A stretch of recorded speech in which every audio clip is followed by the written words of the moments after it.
জোর এখানে আরেকটি কথা শুনতে পাচ্ছিলাম যে ফেতরার টাকা নাকি মসজিদে লাগানো যাবে। কে বলেছে ফেতরার টাকা মসজিদে লাগাতে হবে? জি না, ফেতরার টাকা মসজিদে লাগাতে পাবেন না।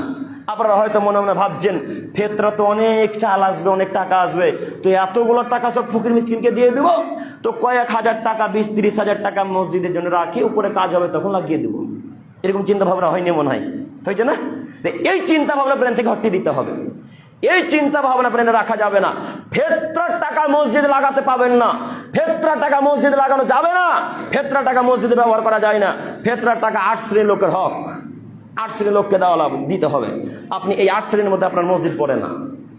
কোরআন মাজিদের আয়াত, সূরা তাওবার আয়াত, 8 শ্রেণীর লোকের মধ্যে মসজিদ পড়ে না। এর মধ্যে পড়ছে মাদ্রাসা, এর মধ্যে পড়ছে ফকির মিসকিন, এর মধ্যে যারা আল্লাহর রাস্তায় কাজকর্ম করে তাদেরকে দেওয়া লাগবে ফেতরার টাকা। অতএব আজকে থেকে ফেতরার টাকা মসজিদে ব্যবহার করবো না ইনশাল্লাহ। ইনশাল্লাহ আমি আবারও প্রথম পর্যায়ে জোরালো ভাবে কথা বলতে চাচ্ছি আপনাদেরকে যে টাকা দিয়ে ফেতরা আদায় আমরা কিয়ামত পর্যন্ত করবো না ইনশাল্লাহ। ইনশাল্লাহ। আল্লাহ তুমি আমার ইসলাম পরে তিনি ভাই ও বোনদেরকে বোঝার তৌফিক দান করো। সকলে বলি আমিন।